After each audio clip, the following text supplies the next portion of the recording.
Đưa tay ra xem nào. Mày giấu cái gì ở đây? Anh nhấn ra rồi. Mày có bỏ không? Nhấn này, nhấn của tao. Anh bảo mua cho tao, lại mua cho mày. Mày, em bỏ ngay ra vứt cho tao.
Bánh đâu hả con?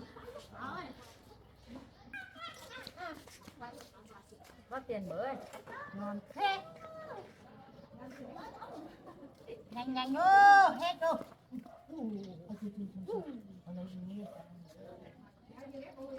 Rau ngót chị ơi. Rau ngót mình ơi, rau ngót non lắm.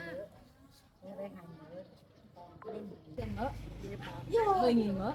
Để 2 mỡ nha này. Bà lấy một mớ ạ? Chết chưa? Hả? Lấy hết đi. Bà không ăn à? 4 mớ.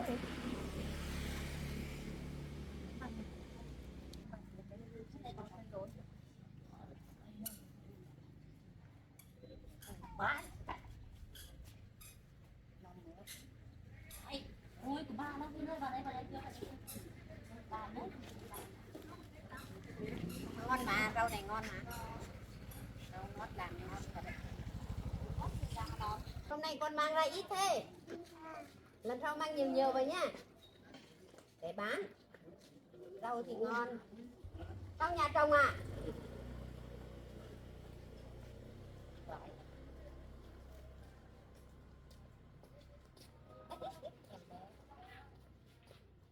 Em bé.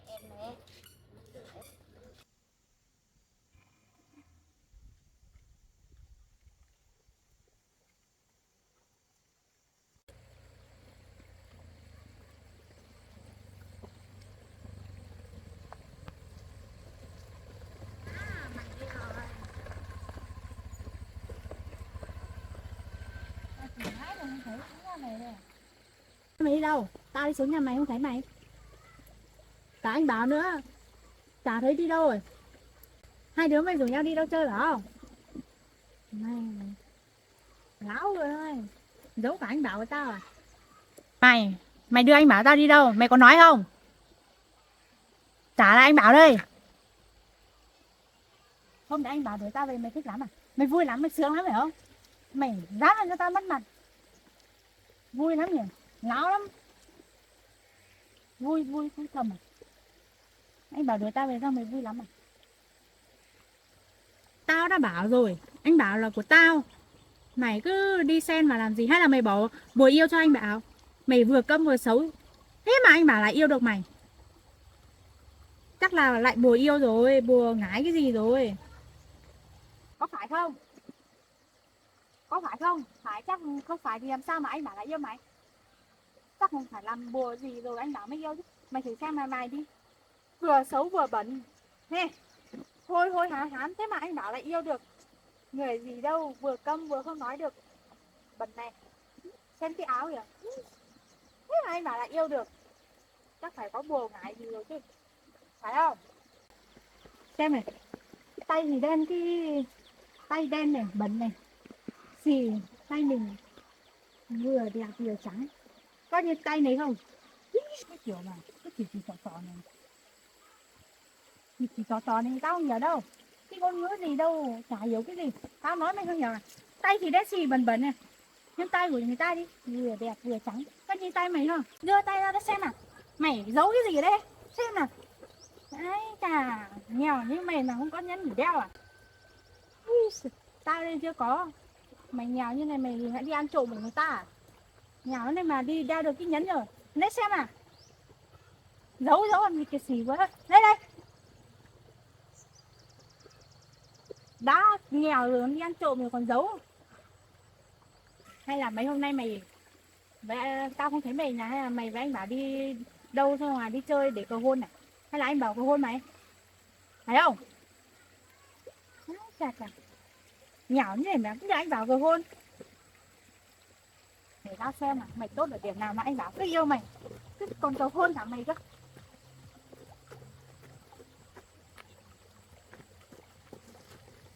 Người thì xấu. Thế mà anh Bảo cũng yêu được mày. Thế à? Xinh gái tốt ở đâu mà để anh Bảo cầu hôn mày? Tao chưa kịp nói chuyện xong hết mày định đi đâu? Mày. Ôi trời. Tao chưa kịp nói chuyện xong hết mày.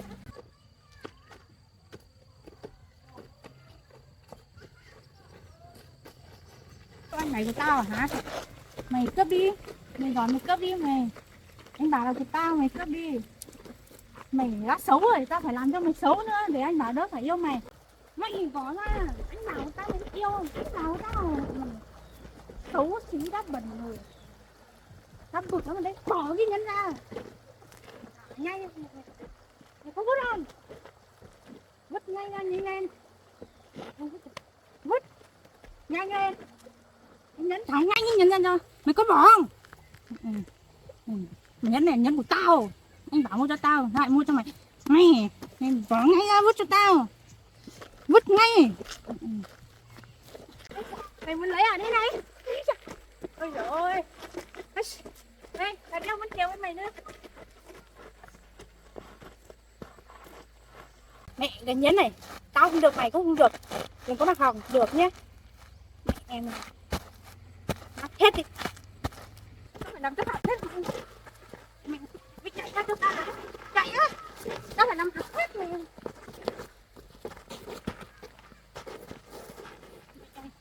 Nhẫn này của tao. Tao không được, mày không được. Đâu ơi. Đấy.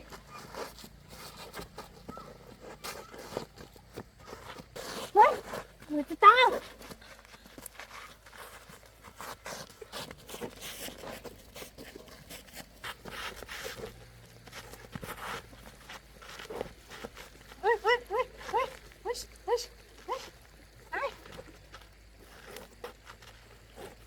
Đấy, rồi lấy đi, nhớ mỏ hết rồi, lấy đi. Đấy, đi, rồi lấy đi, nè, nhớ mỏ hết rồi đấy. rồi. Rồi đeo đi này, hỏng hết rồi. Méo mó hết rồi này.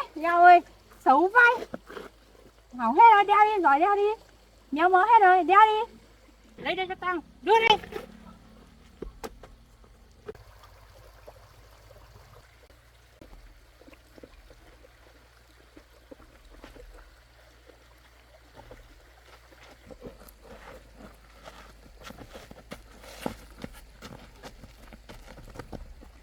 Bị mày dám đánh cả tao hả? Bị mày. Mày dám đánh tao à? Mày vượt cấp 10. Mẹ mày.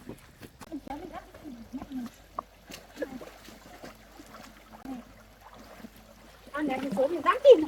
Đấy, mày giỏi mày tìm đi này. Tìm đi giỏi tìm đi đây này. Này. Tìm đi. Ui kìa. Này. Tìm đi này. Này. Đây, giỏi tìm đi. Mày tìm thấy là mày giỏi lắm đây. Tao công nhận mày giỏi đấy. Tìm đi này. Này. Mày tìm đi. Mày tìm thấy tao cho mày luôn. Tao không cần đâu. Mày giỏi lắm. Tìm đi. Nè, được lắm nè. Tìm đi này.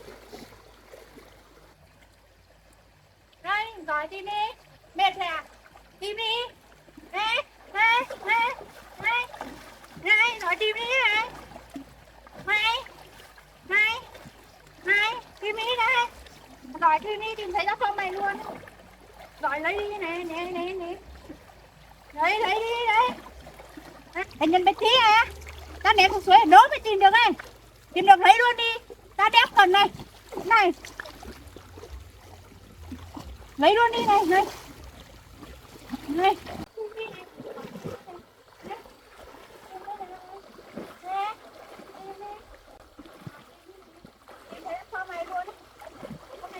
Mày thấy đâu đùa. Ôi chết đi được ấy. Sướng quá. Chơi với mày thế hôm nay tao thấy vui vãi sướng. Ê, vui vãi. Lắm rồi. Rồi đấy bắt tìm nhá. Tìm thế cho mày luôn. Sướng vai. Tao đi về đây. Này thì cầu hôn nè. Thích cầu hôn lắm cho vào. Cầu hôn đi. Đấy tìm đi. Tìm tao thấy tao cho mày luôn đấy. Chơi vui vãi.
lấy đi đấy.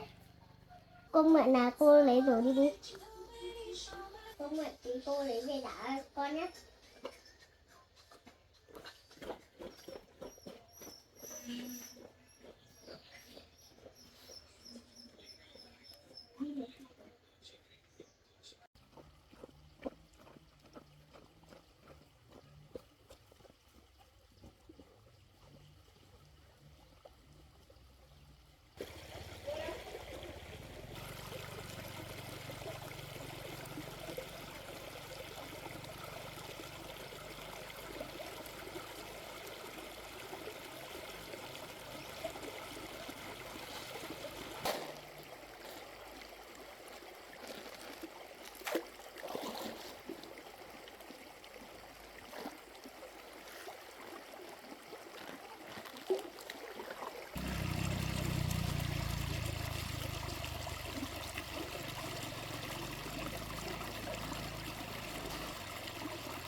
Ôi.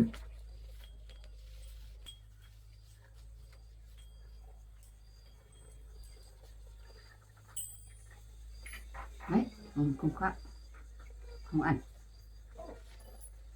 Đi bán hàng chưa thấy về nhà tối rồi.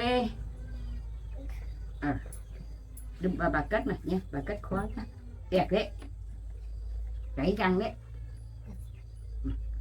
không động khóa mặt chụp đấy.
Không có cháu mình đi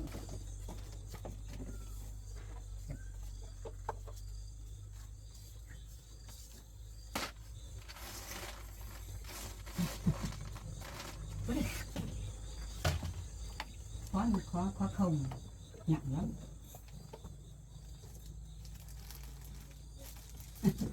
Đây vào đây đây một tí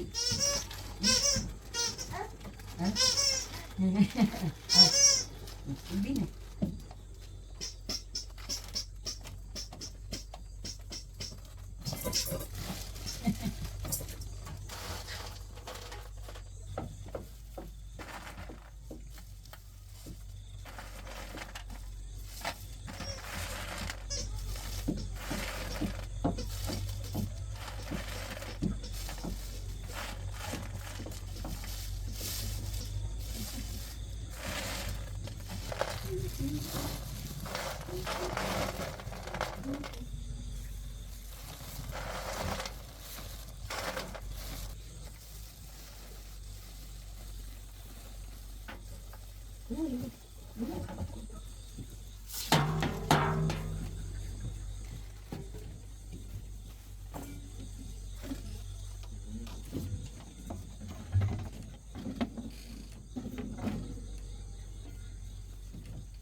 Lấy chưa? Nhanh chưa? Cái phần giường đó.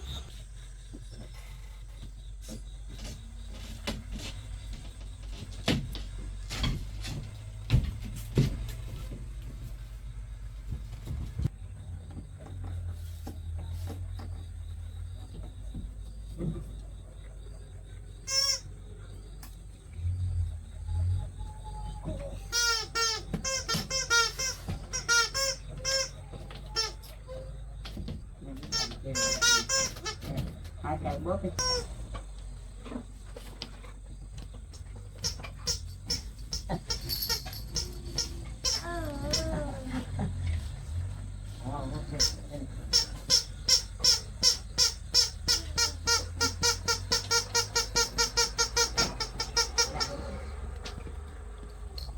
Đánh.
Chào bạn.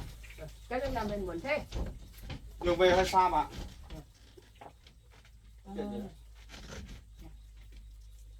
Cái nhẫn của em đâu?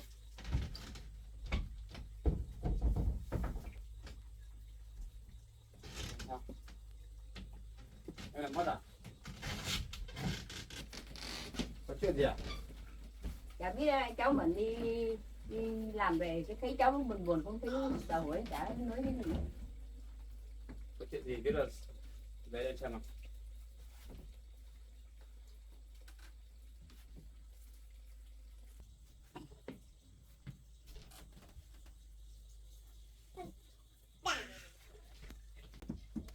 Đây là bố thương nào? À, bố thương nào? Ôi, đứng được rồi. Hả? Đã nhiều quá nha, quần ướt nha. Vẫn ướt không sao nhỉ? Vẫn ướt không sao. Rồi, đi làm cả ngày thì mệt quá con ạ.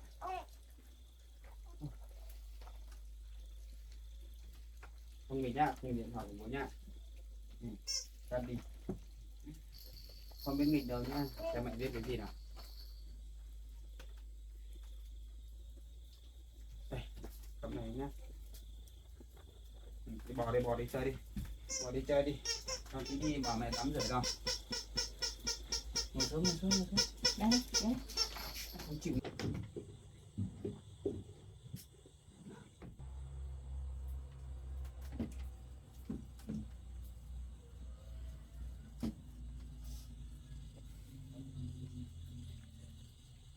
Cái gì đấy? Hôm nay em lại gặp cái con bé đấy không?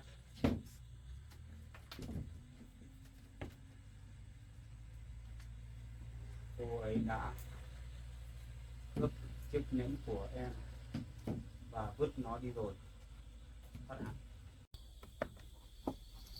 Con bé này thật là quá đáng ấy. Anh không thể tha cho con bé này được. Nó vứt em không tìm cái nhẫn đấy à? Tìm không thấy à? Được rồi, em cứ bình tĩnh. Để anh gọi bố anh lấy số điện thoại của con bé này nhá. Anh phải nói chuyện trực tiếp mới được.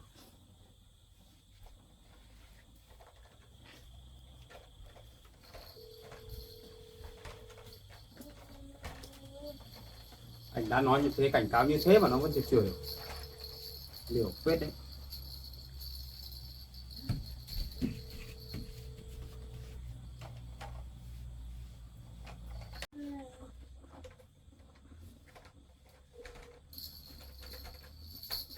Bố à?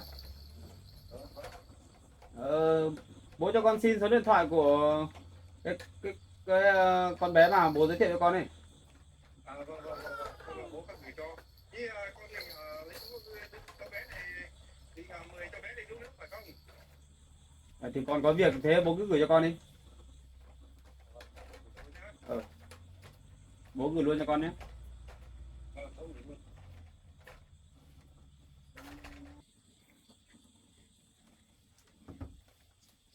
Em yên tâm đi. Để lúc nữa bố anh gửi số điện thoại anh sẽ nói chuyện trực tiếp với con bé này. Ra sao? Cái hôm nay nó có làm gì em không?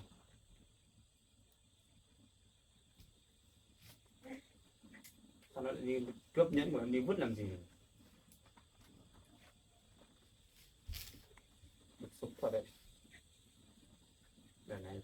tha con bé này đi. Để bố anh bị số rồi. Anh gọi luôn cho nào.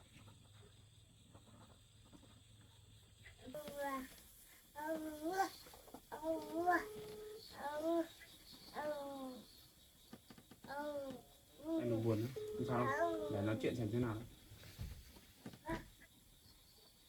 Chắc là cái con bé này nó thấy anh mua nhẫn cho em là nó bức xúc, nó ức chế đấy mà. Nó ghen ghét nó mới làm thế đấy. Không nghe máy nhỉ.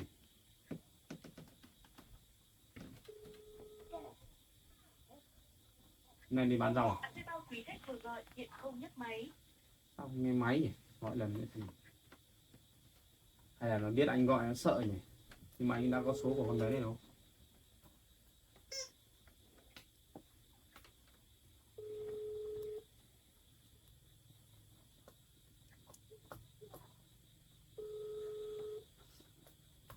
Không nghe nhỉ?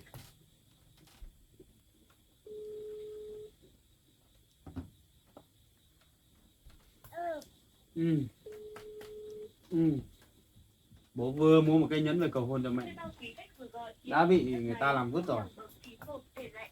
Không nghe máy đâu em ạ. Để lúc nữa anh gọi xem thế nào. Lên làm được quá. Nào, để bố bé thế nào. Cầm bút để tập viết chữ luôn này. Bố cho quyền gọi viết này. Viết nhá. Viết nhá. Anh vừa mua được một cái chậu to về để cho em tắm cho con này. Em mới rồi nữa. Mệt quá, còn cái chuyện của em ấy. Cứ để đây, thì anh gọi cho em thế nào. Có gì mà anh xử lý. Riêng anh không tha con bé này. Đã đi cướp nhẫn vợ anh để đi vứt. Được lắm.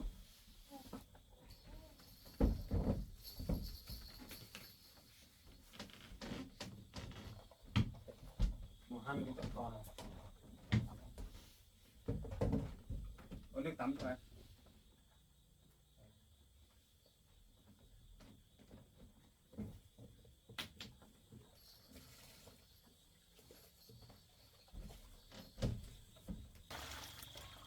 Nước sôi đây.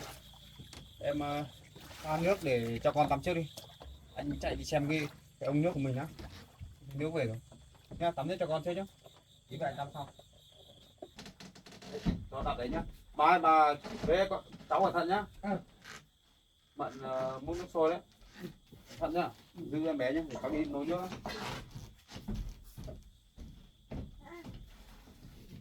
Đẩy đi cái gì chết.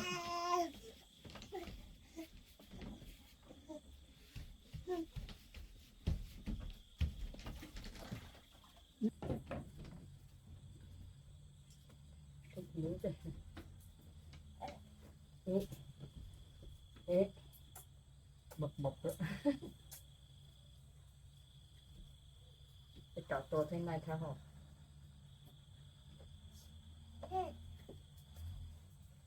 Họ lấy đồ của cháu vứt đi thì chắc chắn là cháu bảo biết là cháu bảo không tha đâu.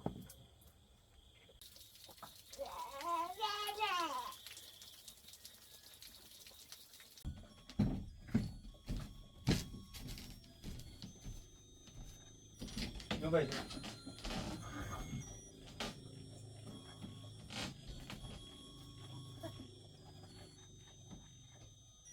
Để anh tắm xong anh nấu ăn. Sạch thế, em sạch thì chơi nhá. Tắm xong chưa? Em bé yêu tắm xong chưa? Bà bế em bé sang bên kia đi. Chỗ này để rộng rộng để cho mận nó ăn. Cháu tắm nữa.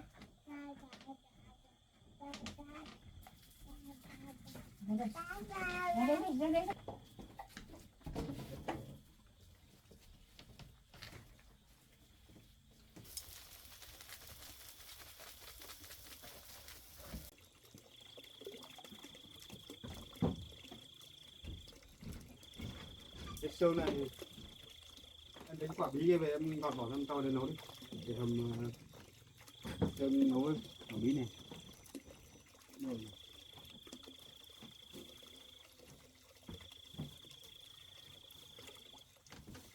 Đây em ơi, đây nhá, gọt vỏ xong là to để hầm đi, anh tắm nữa.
Anh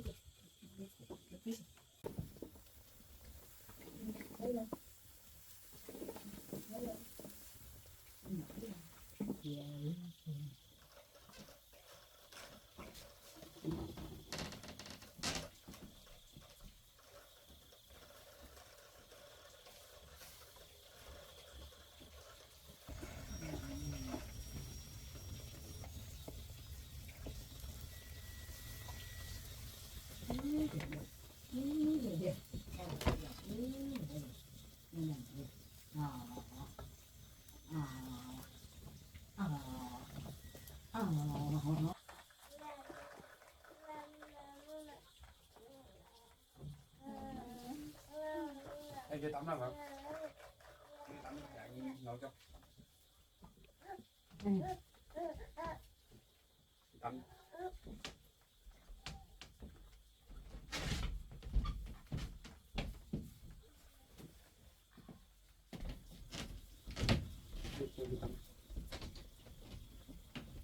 Để anh gọi con bé để nó nghe không.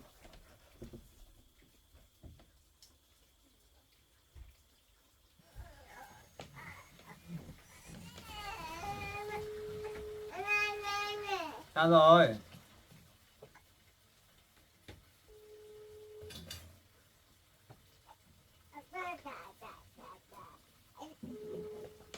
Sao cái con bé này nó lại không nghe nhỉ?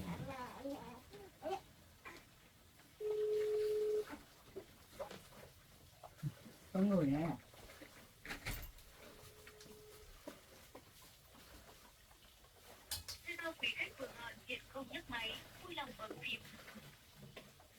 Không máy cũng được. Đấy là Mai kiểu gì phải gặp được con bé này. Phải căng con bé này rồi.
Ơi làm sao rồi? Sao rồi? Để mẹ bế đi. Đứng ra.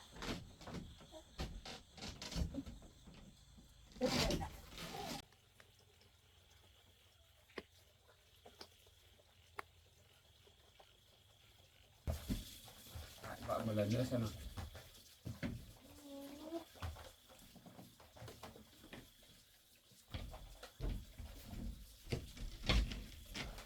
Mình giặt đồ à? Đi làm. Anh gọi. Alo. Alo, ai đây? Cho anh hỏi em có phải là cái em mà hôm nọ lên chỗ nhà Mận đúng không? Đúng rồi em đây. Anh là Bảo đây. Anh là người yêu của Mận đấy. Sao mấy hôm nay anh đi đâu em lên cả tìm thấy anh đấy? Em nghĩ anh chết đi được. Anh đi đâu là việc của anh, bây giờ anh hỏi nhá. Có phải hôm nay em gặp người yêu anh em phá đồ người yêu anh đúng không? Đâu em có làm gì đâu. Chắc là hôm nay anh đây tự ý định à? Tự dưng gọi cho em. Chắc sao yêu em rồi cái gì? Anh đang hỏi việc kia. Không, Trả lời thật đấy nhá. Có phải không? không phải em đâu. Anh hỏi lại lần nữa. Có phải em làm không? Không có phải em làm đâu. Ai bảo anh em hôn nhân không có làm gì? Theo lời của người yêu anh nói ấy, là chính em là người đã cướp lấy cái nhẫn kia và em làm hỏng để vứt đúng không? Đúng rồi em làm thế anh làm gì để em? Thế anh hỏi xong nhá. làm gì được em đâu mà. Anh nghe lời của ta làm gì? Anh cảnh cáo em bao nhiêu lần rồi? Hả? Tại sao làm thế? Em không thích. Tại ai bảo anh mua nhẫn cho cô ta làm gì? Em đây không mua cho em. Anh mua nhẫn cho ai là quyền của anh. Anh mua cho người yêu anh ấy, liên quan gì đến em? Thì em cũng thành người yêu của anh được. Em bị dở à? Anh nói cho em một lần đấy nhá. Ngày mai em phải đi mua một cái nhẫn về giả cho người yêu anh nhá. Và lên xin lỗi người yêu anh. Biết chưa? Không, em không làm đấy. Cứ đây ngoan cố nhá.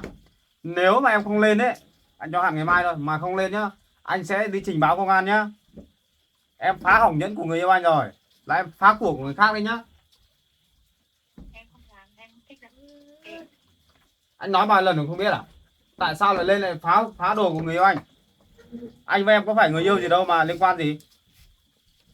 Anh không nói nhiều nhá. Ngày mai em phải lên xin lỗi người yêu anh. Được chưa? Và mua một cái nhẫn mới về đền nhá. Nghe chưa? rồi. Vớ vẩn anh với em có liên quan đến nhau đâu. Thế nhá. Anh không nói nhiều đấy. Ngày mai phải mang mua nhẫn mới lên giả nhá. Không em biết tay anh nhé. Anh không nói nhiều với kiểu con gái này đâu. Bực lắm ấy. Đang yên đang lành tự dưng đi cướp đồ của người ta phá hỏng. Có phải người yêu cái gì đâu.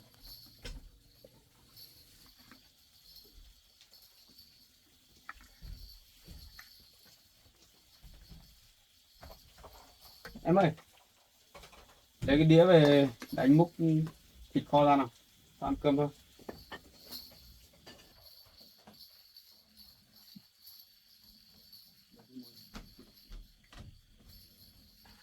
Bát đũa kia không phải chuyện đó, đi ăn xong thì dùng một thể đi. Bây giờ em đi lấy bát đũa về ăn cơm.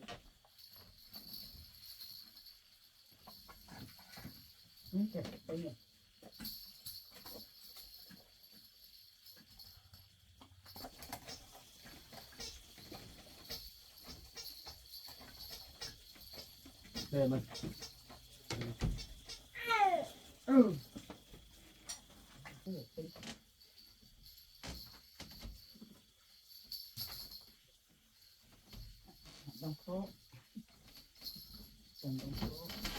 Đi ngồi cơm. Bye. Ăn tối thôi. Thôi bố bé nào, bố bé đi ăn cơm nào, ăn thịt nào. Mắm thôi nhá. Rồi. Mắm nhá. Bà cất đồ chơi đi. Đừng ăn cơm. Mắm thôi.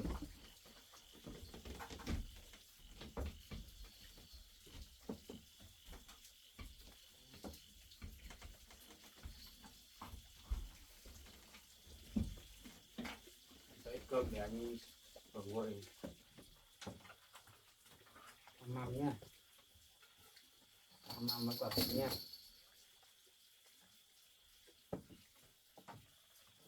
Ăn cơm nhé. Cháu bón cơm cho em bé. Em ăn cơm.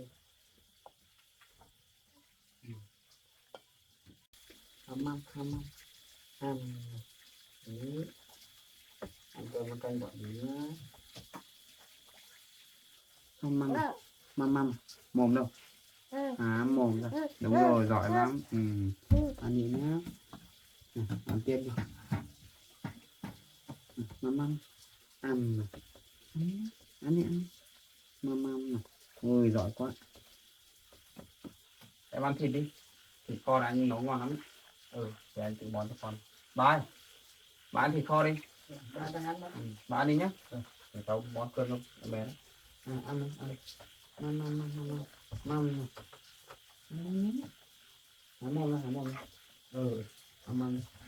ăn quá rồi còn chuyện của em ấy cứ để đấy anh gọi cho con bé kia xong rồi có gì mai xem con bé kia có lên không thì mai nó mà lên ấy anh sẽ xử lý cho không phải bắt con bé đấy phải đền cho một cái nhân mới rồi anh bực lắm rồi rồi dứt khoát đi cần thiết là trình báo công an luôn cho lên công an nó ngồi thời gian xem nó biết được lần nào cũng không sợ dám không hách Măm đi. Thế bắt cơm cho lớn nhanh nhá. Nhá. Ăn nhiều rồi, lớn nhanh nhá. Tiêm này. Ăn nhiều rồi, lớn nhanh đi nhá. Lớn nhanh hay đi chơi nhá. Nhé. Cho vào nói chuyện với bố nhé. Được chưa? Ừ. Rồi. Ăn tiếp đây. Này. Được rồi, từ từ thôi. Ui dồi, ăn rồi lại hết. Được rồi. Đây nhá, vừa ăn vừa chơi nhá. Ăn vừa chơi nhá.